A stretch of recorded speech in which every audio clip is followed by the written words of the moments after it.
제일 우리에게 좀 참고되는 말씀을 주시는 것은 역시 성경입니다. 성경 말씀을 요약하면은 신구약 성경, 그 두꺼운 성경이지만 그 성경은 하나님께 대해서 말하면서 성경 내용은 우리 인간과의 관계를 가장 깊이 말해주는 것이 성경입니다.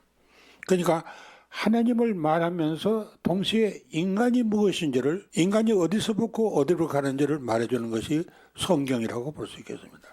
그 성경은 말씀하시기를 하나님을 만물을 창조하신 다음에 그 창조의 정점에서 인간을 당신의 모습을 따라 당신의 모습을 닮은 존재로 창조하셨다.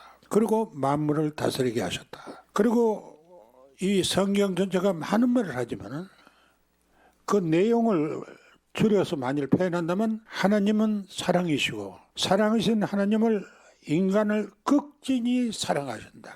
그런데 그 인간은 이 하나님의 극진한 사랑이라든지 이런 것을 깨닫지 못하고 이 하나님을 거스려서 무수한 죄를 아담으로부터 시작해서 오늘 우리의 일까지 죄를 지었습니다. 또 짓고 있습니다. 사실 우리 자신들이 죄가 얼마나 많으냐는 우리의 상상을 정말 초월한다고 볼 수 있겠죠. 하나님 앞에 나서면은 한 사람도 떳떳하게 하나님 저는 죄 없습니다 하고 나설 사람 아마 거의 없을 거예요. 우리나라 전체라든지 온 세계를 이렇게 생각하면, 인류를 생각하면 정말 얼마나 많은 죄를 우리 인간들이 하나님을 거스려서 짓고 있느냐 말이죠. 그런데 그렇게 죄를 지음으로써 인간은 스스로 여러 가지 불행도 자초하고 마지막에는 죽음까지도 사실은 거기서 왔어요. 그런데 그런 인간인데도 불구하고 사랑되신 하나님은 한없는 사랑이 있어 인간을 불쌍히 여기신 나머지 인간을 죄와 죽음에서 구원하기 위해서 하나님으로서는 할 수 있는 모든 것을 다 하고 계신다. 심지어 아버지이신 하나님은 당신의 외아들까지 인간을 구하시기 위해서 세상에 내려보내시기까지 하셨다. 요한복음 3장 16절에 그렇게 말씀하세요. 하느님은 세상을 극진히 사랑하시어 당신의 외아들을 보내시어 그를 믿는 사람은 누구든지 구원을 얻게 하셨다. 외아들이면 우리 인간에 있어서도 더할 수 없이 귀한 존재입니다. 여러분 아버지 어머니에게 있어서 혹시 외아들이 있다면 외아들을 그렇지 않습니까? 더할 수 없이 귀한 존재죠. 그 외아들이 병들었다. 그 병든 외아들을 살리기 위해서 예를 들어서 무슨 수술을 하게 됐는데 내가 나의 간을 좀 떼주면 살릴 수 있다면 어느 부모가 그걸 거절하겠습니까? 대부분이 내가 대신 죽어서 저 아들을 살릴 수 있다면 내 목숨을 내놓겠다. 아마 이게 우리 심정일 거예요. 하나님께서도 그 관계는 같다고 볼 수 있습니다. 왜냐하면 사랑이라는 건 하나님께로부터 본래 오는 거니까. 그러니까 더더욱 하나님께는 더더욱이라고 볼 수 있겠죠. 한없이 당신 자신보다도 더 소중한 그 외아들이신 분을 하나님은 세상을 극진히 사랑하신 나머지 이 세상을 구원하기 위해서 당신의 외아들까지 보내셨다. 성서의 말씀은 이겁니다. 정말 얼마나 우리를 사랑하시면은 하나님이신 분이 이렇게까지 하셨는가. 그리고 그 외아들이신 그리스도는 우리를 위해서 아무런 죄도 없으신 분이에요. 우리 모두의 죄를 대신 지시고 속죄의 제물로 당신 자신을 십자가의 제물로 바치셔서 십자가에 못 박혀 죽기까지 하셨단 말이에요. 우리가 성당에서나 우리 가정에서나 이렇게 십자가를 모시고 있죠. 우리가 십자가를 보면은 우리가 성물로서 공경하고 성호를 긋고 기도를 드리고 이렇게까지 합니다. 그러나 십자가라는 것은 본래부터 그렇게 거룩한 것은 아니었습니다. 본래는 십자가는 살인 강도라든지 반역 대전이라든지 그런 극악무도한 죄인을 죽이는 아주 무서운 사형 형틀이었습니다. 그런 형틀에 죄인들을 못 박아주는 그런 형틀에 어째서 우리 주님이 거기에 달려 계시느냐? 당신에게 무슨 탓이 있었느냐? 무슨 죄가 있었느냐? 물론 없죠. 그것은 정말로 그분이 우리 죄를 대신 지셨기 때문에 우리 모두의 죄를, 나의 죄, 너의 죄, 우리 모두의 죄를 그분이 아무 죄 없는 분인데도 불구하고 대신 지시고 당신 자신을 속죄의 제물로 바쳤기 때문에. 하나님은 이렇게까지 우리 인간을 죽기까지 사랑하신다. 우리에 대한 하나님의 사랑은 이렇게 극진하다. 바로 그 때문에 모든 인간은 존엄하다. 모든 인간은 또한 평등하다. 이 결론이 거기서 나옵니다. 근데 혹시 어떤 분은 그렇게까지 하나님의 사랑이 크면은 그러면 왜 그 하나님은 때때로 우리에게 견딜 수 없는 그런 불행을, 고통을 주시느냐? 그걸 보고도 가만히 계시느냐? 어떤 분이 어떤 병환을 예를 들면 말기암이라 하는 무슨 진단을 받았다든지 이런 분들이라든지 가정에 어떤 우환이 닥쳤다든지 난데없이 말이죠. 이럴 때 그런 생각을 신자이면서도 열심히 성당에 다니면서도 하필 내가 왜 하나님이 왜 나 같은 나에게 이렇게 불행을 주시느냐, 그렇게 사랑이라면서 주기경님도 서울서 여기까지 내려가지고 그걸 역설했는데 그런데도 불구하고 나는 그걸 믿었는데 하나님은 나한테 이런 불행을 주시느냐. 제가 그렇게 말씀하시는 분들에게, 지금도 있는 분들에게 일일이 설명을 하고 위로해 드릴 수는 없습니다. 저 자신도 때때로 그런 분들을 만나기도 하고 할 때 뭐라고 말하면 좋을지 모를 때도 있습니다. 그러나 그렇다고 우리가 그러면 예를 들어서 그렇게 그것 때문에 무신론자가 되는 사람들도 있었습니다. 불란서의 유명한 그 실존 철학자인 가뮈라는 사람은 바로 그런 문제 때문에 무신론자가 됐는데, 그러면 하나님은 없다, 무신론자로 하나님 없다 이렇게 제쳐나와 버리면 문제 해결이 되느냐? 문제 해결은 안 되죠. 왜냐하면 하나님은 없어도 내가 당하는 고통은 그대로 있으니까. 그럼 설명이 안 되지 않습니까? 차라리 내가 막 나의 그냥 마음에 무슨 원망이랄까 뭐랄까 저주까지라도 퍼붓고 싶은 그 하나님이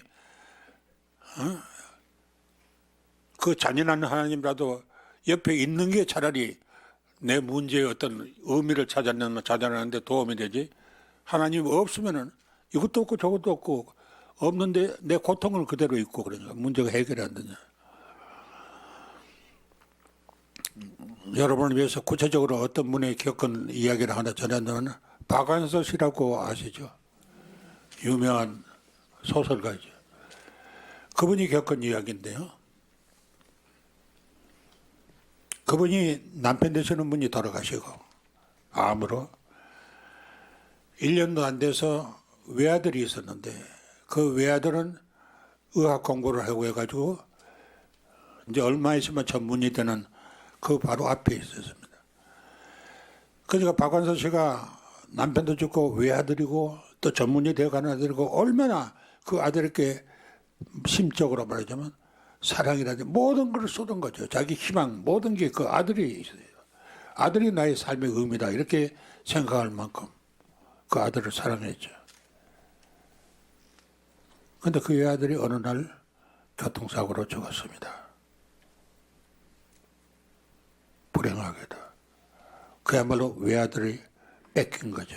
박완서 씨가 그 이야기를 듣고 자기 방에서 이야기를 아마 전화로 통해 들었는지 들었고 일으킨 반응은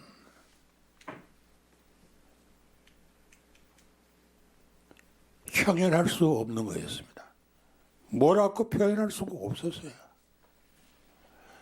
그냥 모든 것이 무너지는 거죠. 그냥.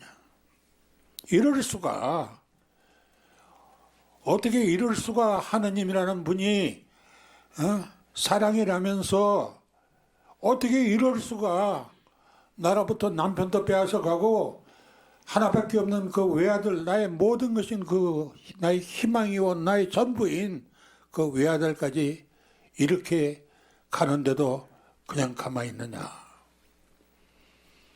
그래서 자기 방에 걸린 십자가를 떼가지고 방바닥에다가 내던져버렸어요. 십자가에 매달려 있으면 다냐? 뭘 좀 해줘야 될 텐데 아무것도 안 해주고 무엇 하느냐? 이거였습니다.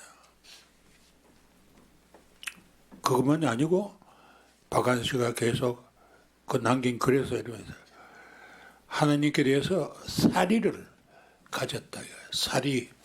사리라는 거 죽이고 싶은 마음, 하나님을 죽이고 싶은 마음이에요.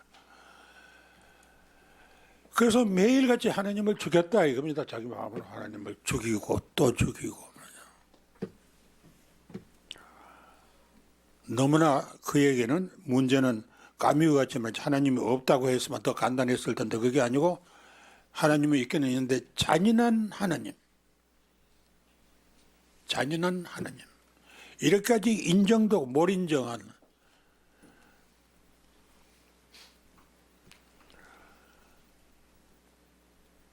그래서 그분이 있습니다. 죽이고 또 죽이고 100번 고쳐 죽여도 죽지 않는 하나님.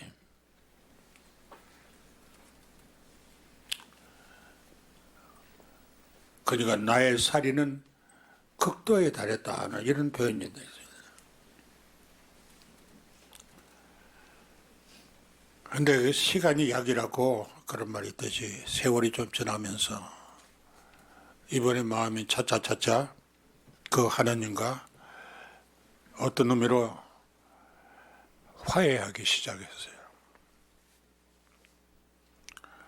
처음에는 그렇게까지 또 받아들이기 힘든 걸 차차차차 받아들이면서 이렇게 또 썼어요.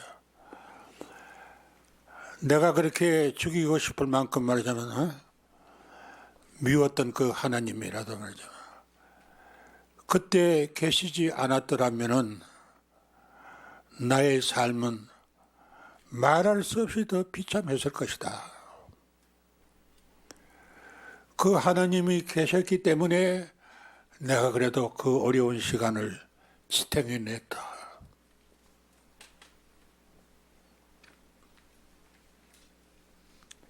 그래서 나도 지금은 내가 가끔 이 이야기를 그분 이야기를 하기 때문에 내가 한번 만나서 물어봐서 내가 당신 이야기를 때때로 하는데 괜찮았냐니까 아이고 듣고 있습니다.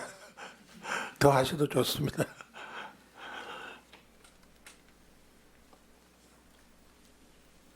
그래서 지금 그분은 어떤 의미로 더 하나님과 더 깊은 관계에 다시 그 믿음을 찾고 사랑을 찾고 화해하고 그러니까 그분은 고통을 통해서 말할 수 없어요. 형언할 수 없는 고통을 통해서 하나님과 가까이 갔다는 거.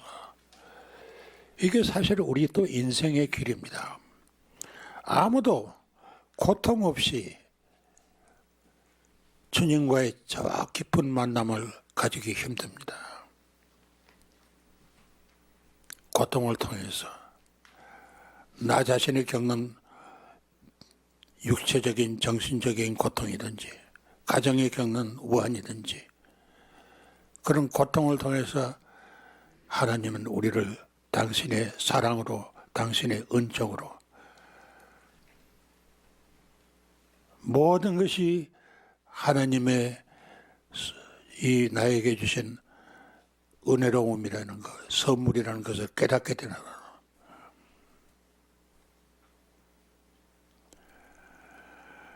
그래서 결국은 우리가 어떻게 살 것이냐는 것은 이 하나님을 우리가 믿고 살아가는 겁니다. 고통 없는 인생은 없습니다.